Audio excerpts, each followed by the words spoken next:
Herkese merhabalar, kanalıma hoş geldiniz arkadaşlar. Umarım iyisinizdir. Çok şükür yine sizlerleyiz. Güzel bir örnek hazırlığı yapacağız. Bunun için öncelikle kanalıma hala abone değilseniz abone olup bizi desteklerseniz gerçekten çok sevinirim. Her kalınlıkta bir yünle çalışabileceğiniz kolay bir model yapacağız. Bunlar benim elimde olan yelek iplerim ve 3 numara misina şişimle örneğin anlatımını uygulayacağız. Bir tane desenim toplam 10 tane ilmekten oluşuyor. Onun katlarında ilmek sayımızı attıktan sonra sonuna 2 tane ilmek ekleyeceğiz. Yine eşitlemek adına örneğimizi. Daha sonra 2 adet kenar ilmeği ekleyerek bu şekilde sayımızı oluşturacağız. Ben de sizlerle bağlantılı bir örnek değil ama 2 desen çalışması yapacağım. Toplam 24 tane ilmek atıyorum şişime. İstediğiniz herhangi bir lastik uygulamasından sonra ön yüzden örneği kuruyorum. Kenar ilmeğimi örmeden aldım. 2 tane ters ilmek örüyorum. Kalan 8 tane ilmekten örneği kuracağız. 1, 2, 3 adet düz ilmek örüyorum.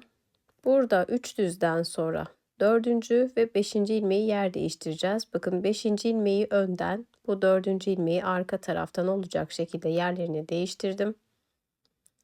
Tekrar sol şişime alıp bu şekilde bunları örüyoruz. Şimdi buraya 4 ve bu da 5. ilmek olmuş oldu. Devamında 6, 7 ve 8 adet düz örmüş oluyoruz arkadaşlar. 2 ters, 3 düz yer değiştirdik ve tekrar 3 düz ördük. Araya 2 ters örerek ikinci örneğe başlıyorum. 1, 2, 3 ilmek düz ördüm. Şimdi sırasıyla bakın hemen arkadaki ilmeği bir öndeki ilmekten yer değiştiriyorum böyle.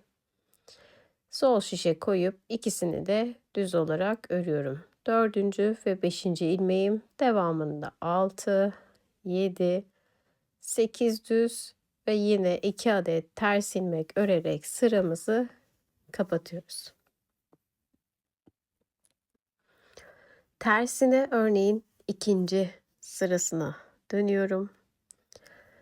2 ilmek düz ve 8 ilmek ters olarak örneği çalışıyoruz. Yani ilmekleri nasıl görüyorsak örneğin tersinden bu şekilde örüyoruz.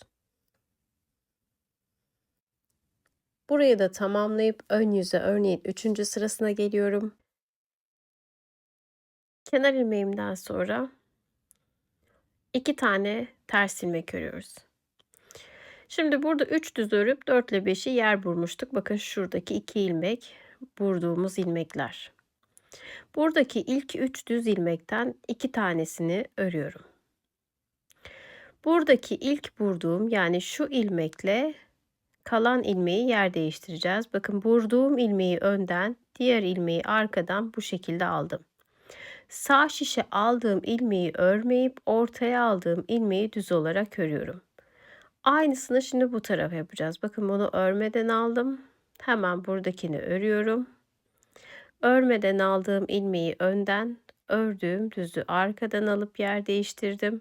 Şimdi buraya tekrar sağ şişe örmeden aldığım ilmekler, ortada da ördüğüm 2 düz ilmek olacak şekilde yine buraya yerleştiriyorum.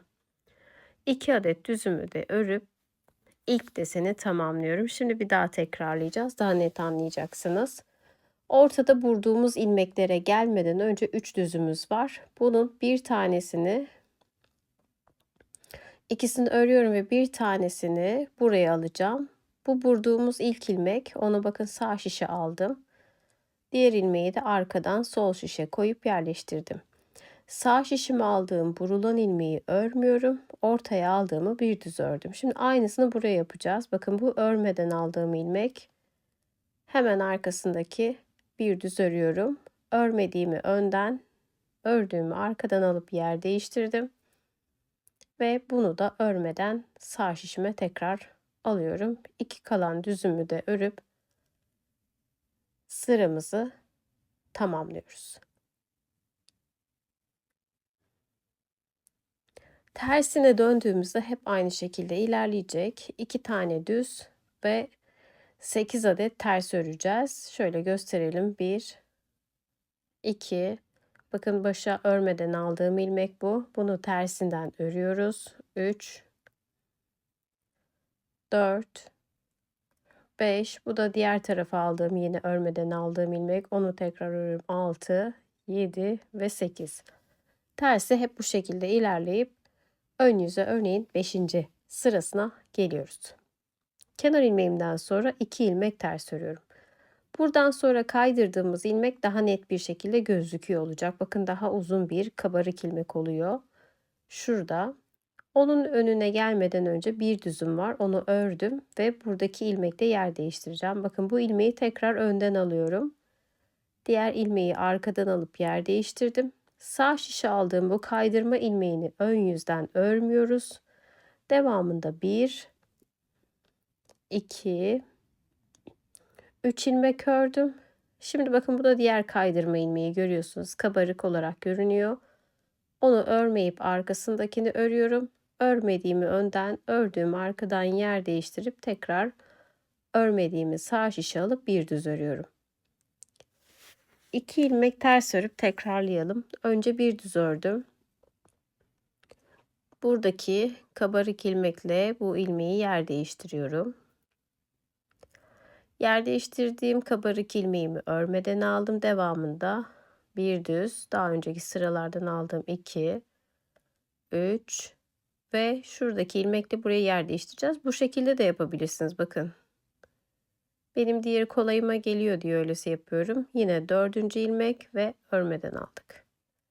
Devamında bir düz ve 2 ilmeğimi ters örüp 5. sıramızı bitiriyoruz. Tersinden ilmeklerin tamamına gördüğümüz gibi 2 düz 8 ters olarak örüp ön yüze örneğin 7. sırasına geliyorum. Kenar ilmeğimden sonra 2 ilmek ters ördüm. Bakın hiç ilmek kalmadığı için kaydırılan ilmeğim gözüküyor. Önce onu ön yüze, diğerini de arkadan ortaya aldım. Bunu zaten örmeden alıp 1, 2, 3, 4, 5 ve buradakini de yer değiştirerek bu şekilde altın düzümü örüyorum. Kaydırma ilmeklerimi ön yüzden örmediğim için şöyle bir görüntüsü oluyor. Yine 2 tane ters örerek ikinci desende de çalışalım. Hemen kaydırma ilmeğimi önden, diğer ilmeği arkadan yer değiştirdim ve 1, 2, 3, 4, 5 ve bunu örmeden alıp 6. düzümü örüyorum. Örmediğim ilmeği önden, ördüğümü arka taraftan ortaya aldım. Ve bu ilmeği tekrar örmeden sağ şişime koyup devamında 2 ilmeğimi ters olarak örüp sıramızı tamamlıyoruz. Ortadan başlara kadar bu şekilde ilmeklerimizi almış olduk. 8. sıramızda yine tersinde ilmekleri gördüğümüz gibi örüp ön yüze geliyoruz arkadaşlar. Buradan itibaren yine örneğin 1. sırasını ilk desende sizlerle birlikte tekrarlayalım. Yine kenar ilmeğimizden sonra 2 tane ters ilmeğimizi örüp 8 düzden oluşan örneğimizin 3 tanesini örüyorum. Tam ortadaki 4. ve 5. ilmeği şu şekilde, soldakini ön taraftan sağ tarafa, sağdakini de arkadan sol tarafa olacak şekilde vuruyorum. Bu ilk sırada bunların ikisini de düz olarak örüyoruz ve devamında yine kalan 3 düzümüzü örüp örneğin 1. sırasındaki gibi tekrar ederek modeli bu şekilde yeniden kuruyoruz arkadaşlar. Evet, şöyle daha büyük ve bitmiş parçasıyla sizlere geldim. Çok kolay bir model ve inanılmaz zarif duran bir model.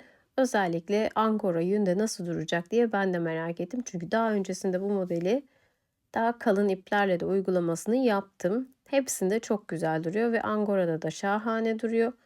Yine dilerseniz bir anne yeleğinde, bebek yeleklerinde, dilerseniz erkek örgülerinde bile kullanabileceğiniz çok hoş bir model arkadaşlar. Şöyle özellikle ışıktan fark edilmedi örneğin ipin rengi. O yüzden şöyle hafif ışığımızı açarak sizlere tekrardan göstermek istedim. Tersinden hep aynı şekilde çalışılıyor. 2 düz 8 ters olarak ön yüzde örnek kaydırılarak bu şekilde oluşturuluyor. Dilerseniz yine böyle yakadan başlama ve bek yeleklerinde de uygulamasını yapabilirsiniz arkadaşlar. Lastik örgüsü de özellikle örneğe uysun diye tekstil tipi lastik diye tabir edilen bu örgüyü çalıştım. Sizler de yine beğendiğiniz her lastiği modele uyarlayabilirsiniz arkadaşlar. Umarım beğenmişsinizdir. Bir sonraki örnek videomuzda tekrar görüşmek üzere. Hoşça kalın, sağlıkla kalın. Abone olup yorum yapmayı unutmayın.